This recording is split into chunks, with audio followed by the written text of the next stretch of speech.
So yun po guys, and magandang araw po sa lahat, especially po sa mga charity viewers po dyan ng PB Team at sa lahat po ng sobrang nagmamahal po kay Krishna at kay Sir Paul Pugong Biyahero. So in this video po is another topic po yung pag-uusapan po natin. So medyo may mga napansin pa rin po kasi akong mga negative comments about Chris Pao, about Sir Paul, about Krishna. May iilan nga po na nagsasabi na hindi na nga daw po sila susuporta sa PB Team, hindi na daw po sila susuporta kay Krishna, hindi na sila susuporta kay Sir Paul dahil nga po wala na daw pong Chris Pao. So sa akin lamang po, itong video na ito is parang pakiusap na rin po na kahit na may Chris Pao man po sana o wala, dapat patuloy pa rin po tayong sumuporta po kay Sir Paul at kay Krishna kahit na hindi po sila magkasama, kahit na hindi sila together again katulad nga po ng dati. Dapat yung support po natin is andun pa rin po kahit na kanya-kanya po sila, dahil nga po ang importante naman dito is nagkaayos na nga po sila at wala na nga pong problema. Alam ko marami po yung nalulungkot sa mga pangyayari po na hindi inaasahan po natin. Marami yung nalulungkot na luha dahil nga po sa kagustuhan po ng mas nakakarami na sana is maging maayos nga po ang tambalan po nila. However, sabi nga po ni Sir Paul na hayaan na lamang po muna na yung tadhana po yung gagawa ng paraan. Kasi kung talagang sila po yung nakatadhana sa isa't isa, is talagang ang tadhana naman po yung gagawa ng paraan para magkasama sila muli, para magkatambal or maging magka-love team sila muli, ganito ganyan, di ba? Yung iba po, okay naman yung mga comments ng iba, talagang sobra lamang sila nagmamahal sa Chris Pao, pero andun pa din naman yung support po nila magkasama man ng Chris Pao o hindi, andun po yung suporta ng mas nakakarami, pero may ilan pa din po talaga na kumbaga parang tumigil na po sa kanilang pag-support sa PB Team, pag-support kay Krishna, kay Sir Paul dahil nga po wala na daw pong Chris Pao. So muli po natin pakiusap na kahit may Chris Pao man po o wala, dapat patuloy po yung suporta po natin sa kanilang dalawa, hindi lang sa kanilang dalawa kundi sa buong PB Team. Kasi para makatulong din po tayo sa kanila at hindi rin naman natin may pagkaila na naging masaya rin po tayo nung magkasama po sila, nung nagka-teleserye po sila. So alam kong sobrang marami po yung sumaya. But for now, since may mga nangyari nga pong ganito, so intindihin lang din muna natin at suportahan po ang kanya-kanya nilang mga vlogs. For Sir Paul, suportahan po natin yung kanyang pagpapatuloy po sa pag-mission kasama nga po ang PB Team, kasi yun naman talaga yung pinaka-goal po ni Sir Paul since from the start, na makatulong nga po sa mga kababayan po natin. At isa nga po si Chris na sana tulungan nga po ni Sir Paul at ng PB Team, kung saan nga po is nabigyan po talaga nila ng magandang buhay si Chris na bago po ang buhay ni Chris. Si Chris na po ay isa sa naging beneficiary po ni Sir Paul at ng PB Team sa ginagawa po nilang pagtulong sa mga kababayan po natin. Kaya patuloy pa rin po sana tayong sumuporta po kay Sir Paul para sa kanyang adikain po na mabigyan ng maayos na buhay ang mga kababayan po natin.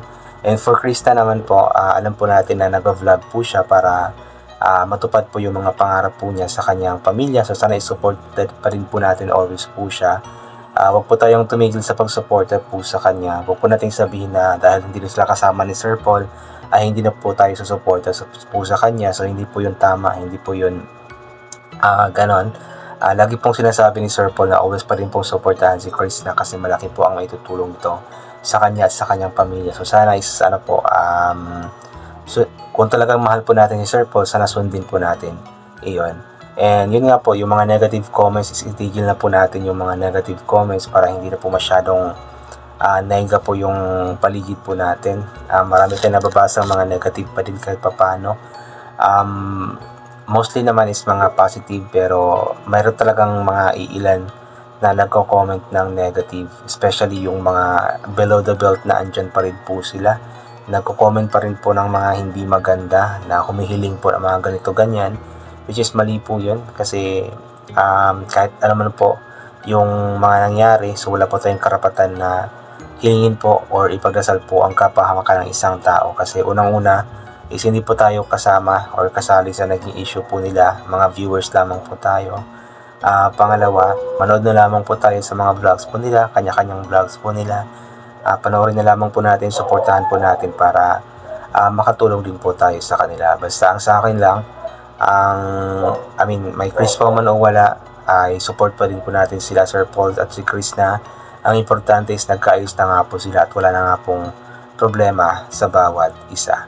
Mas okay kasi yung ganito, yung kumbaga wala na pong sa dibdib po nila, kumbaga parang na tawag dyan, parang nabunutan na po ng tinik yung mga dibdib po nila at magaan na po sa pakiramdam dahil nga po nagkausap na, nagkaayos na. So dun pa lamang po is dapat maging masaya na po tayo kasi nga po magkaayos na po at maging masaya na rin po tayo para sa kanilang dalawa. Ayan. So ito babasahin po natin yung ilan po sa mga komento. Ito pa mula kay Marian Diniay.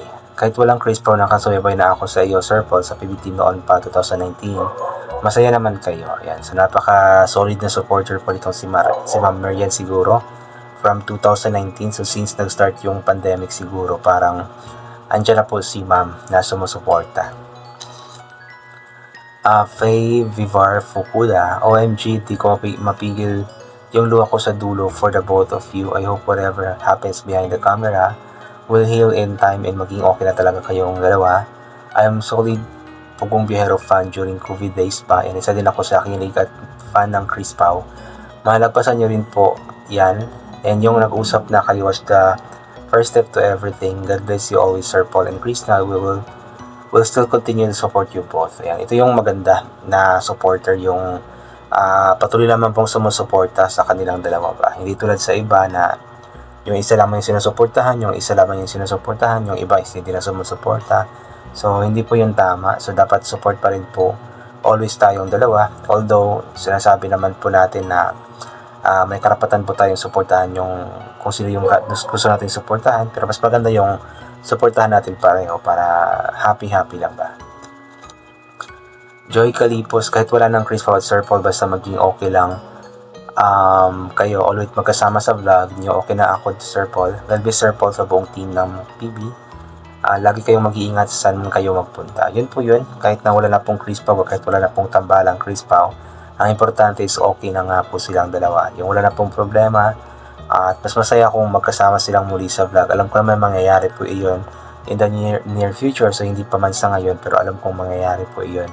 Kaya hayaan na lamang po natin na i-enjoy muna nila yung kanilang ginagawa po ngayon na hindi magkasama. At yun, maging masaya na lamang po tayo sa kanila. Elizabeth De La Rosa, hello Sir Paul, tuloy lang po ang mission nyo. Darating din ang araw, babalik ang Chris Pao. Mahal ka namin Sir Paul at Chris na, ingat kayo palagi at God bless. Yun nga po, hayaan po natin yung tadhana ng gagawa ng paraan nga po sabi ni Sir Paul. Kung magkakabalikan man sila or kung magiging together again man sila. So abangan po natin yun. Yung tadhana po yung gagawa ng paraan kung talagang sila po yung nakatadhana sa bawat isa. RIFJ, tanggapin na lang natin ang mga nangyari. Focus na lang tayo sa talagang goal mo Sir Paul, ay ang pagtulong sa ating mga kababayang naghihirap. Kung talagang kayo ang itinadhana ng Diyos, ang Diyos din ang gagawa ng way para pagtagpuin kayong muli. Ingat and God bless sa ating lahat. Love, peace, and hope lang tayo lagi. Totoo po yun.